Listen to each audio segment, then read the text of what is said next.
Welcome you all for another session on vapor power cycles. I am Dr. Rajendra M. Galgali, Associate Professor in the Department of Mechanical Engineering, SU Institute of Technology, Belagavi. Let us discuss about the reheat cycle in this vapor power cycles. This is the reheat cycle.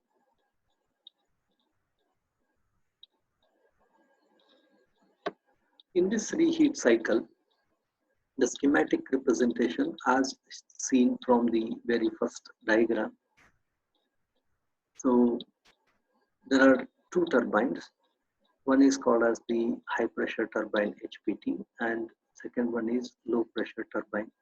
These are being designated as HP turbine and LP turbine based on the pressure with which the steam enters into the turbine. HP turbine in the sense a high pressure steam enters into the turbine, that is why it is called as HP turbine. And in low pressure turbine, the low pressure steam enters into the turbine. If we can compare this cycle, reheat cycle, with the Rankine cycle, now the steam after expansion in the HP turbine is fed back again to the boiler, for heat addition. If we can see the various points of from the diagram, that is 1, 2s, 3, 4s, 5, 6s.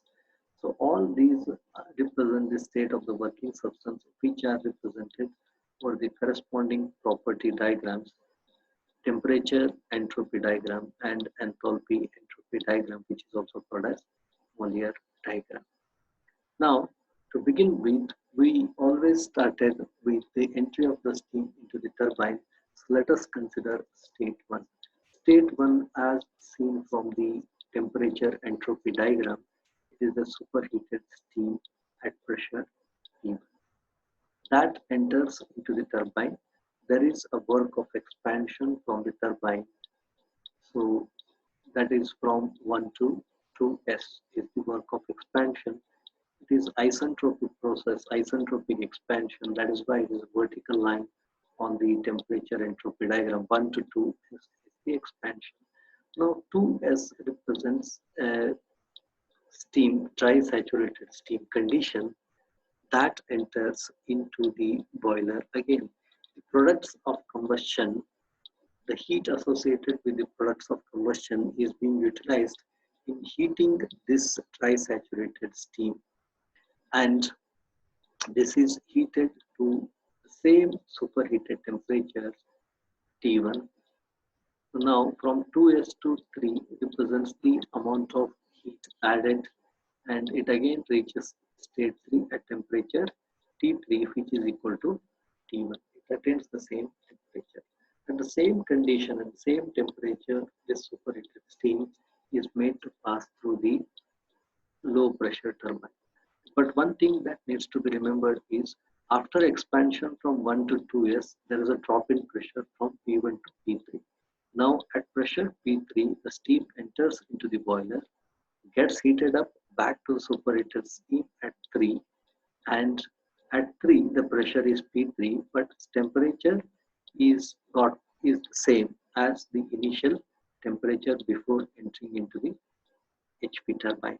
So state 1, that is why it is written as T1 is equals to T3. At state 3, which is superheated steam, it enters into the low pressure turbine because it is going to enter at P3, which is less than P1. That is why it is called as a low pressure turbine. And from 3 to 4s, there is an expansion taking place, which is also the isentropic expansion, which is the vertical line on the TS diagram. Now it is expanded to a wet steam. 4s represents a wet steam status. Now this wet steam enters into the condenser.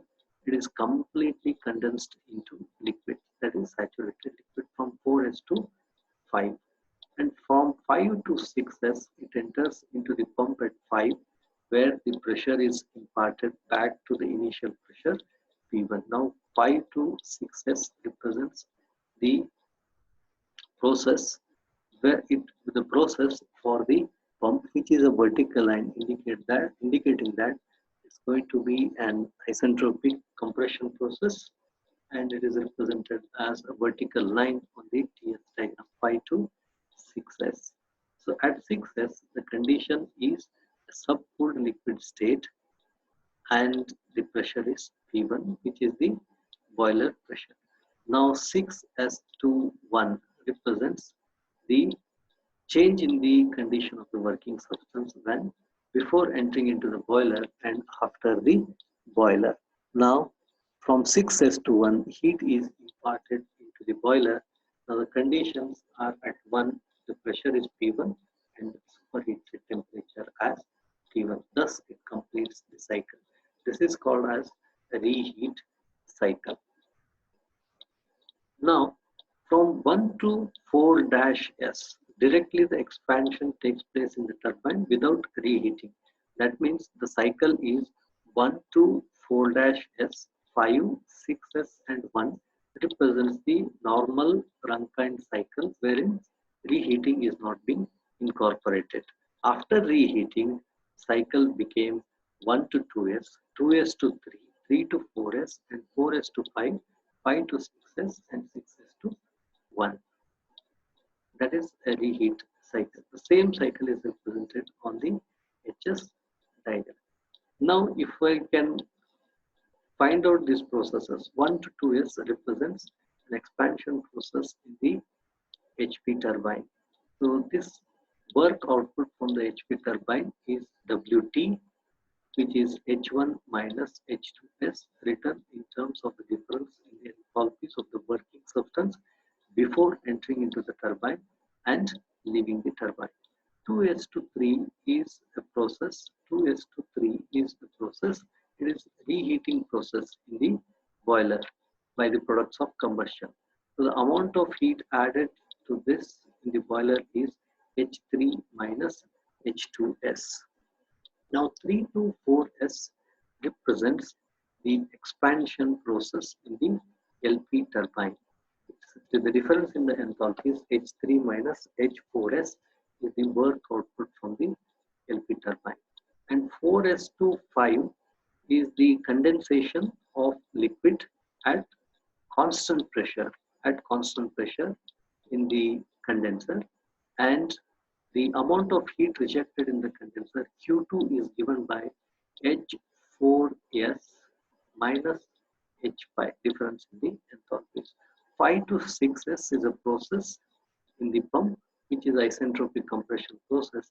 The pump work WP is given as H6s minus H5. 6s to 1 is the amount of heat added in the boiler represented as Q1. The difference in the enthalpies is H1 minus 6s.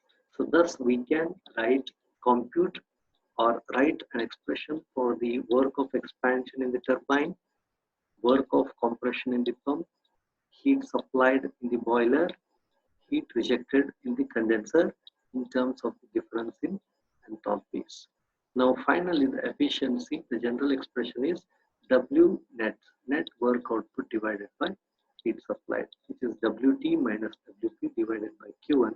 In terms of the enthalpies, the above values are substituted. There are two WT values, one for the HP turbine, one for the LP turbine. Both have been added. H1 minus H2S plus H3 minus H2S is WT, and H6S minus H5 is the work input to the pump divided by the heat supplied. Heat supplied is H1 minus H6S plus H3 minus H2S.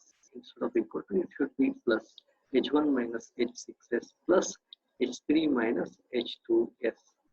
So one heat is added from 6s to 1, another heat is added from 2s to 3. So thus the efficiency, an expression for the efficiency of the reheat cycle is written. Now what is important from the reheat cycle is that in order to limit why reheating has to be employed, in this cycle is simply because if it is going to expand from 1 to 4s, 4-s without the reheating, we can see that the quality of the vapor that comes out of the turbine is less. It's a more wet vapor. The dryness fraction value is less. But because of reheating, you can see that now the condition is 4s instead of 4-s, indicating that the the dryness fraction of the value is more. In order to limit this to 0.85 dryness fraction leaving the turbine, in order to limit that, reheating has to be employed. And to protect the reheat tubes, not allowed to expand in the two-phase region. Like the reheat tubes, reheater passing through this at 2s, it is not allowed to expand deep into the wet region. It is only dry steam 1 to 2s.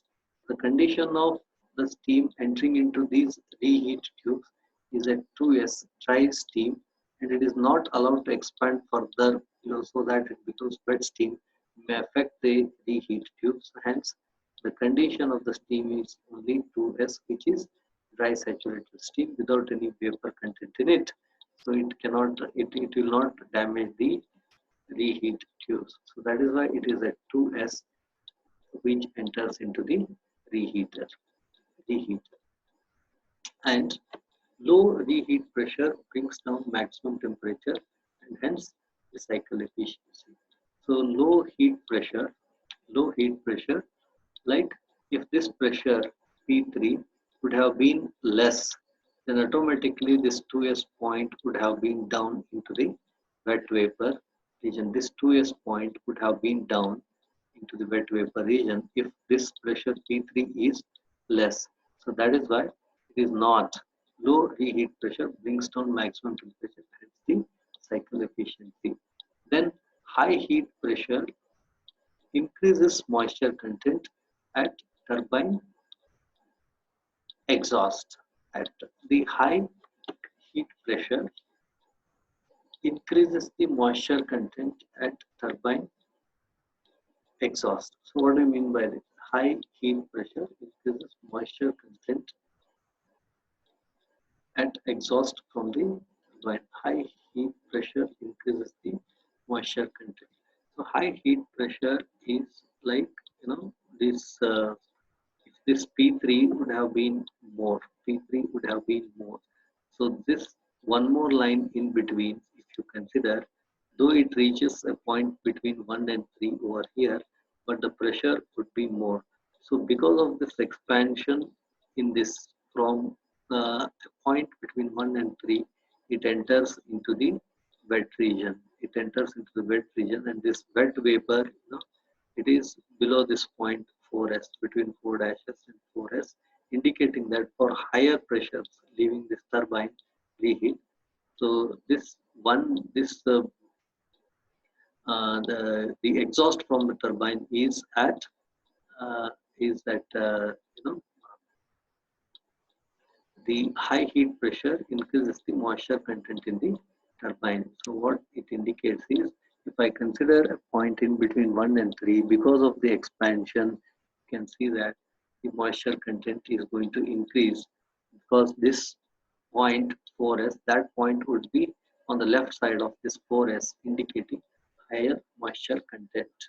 So if this pressure P3 is more, that reheat pressure, if it is more, the turbine exhaust will have more moisture content in it. And that is why, so because of low heat pressure and high heat pressure, so this reheat pressure has to be optimized. So for all modern power plants, this optimized pressure is from zero point 0.2 to 0.25, or 0.2 to 0.25 of the maximum pressure for most of the modern power plants. So this P3 should be a part of this P1, which is 0.2 to 0.25 for all these pressures, because a higher or a lower pressure is going to enhance the moisture content, hence it's not expected, or it results in the degrading of the efficiency. So this is all about the reheat cycle.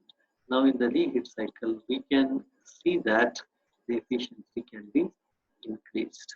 The efficiency can be increased by way of reheating. Reheating. Because there are two work of expansion that are taking place, WT in HP turbine and WT in the LP turbine. Okay. So anyway, the amount of heat added is 1 to 6s and 2s to 3. So this is all about the reheat system. Thank you.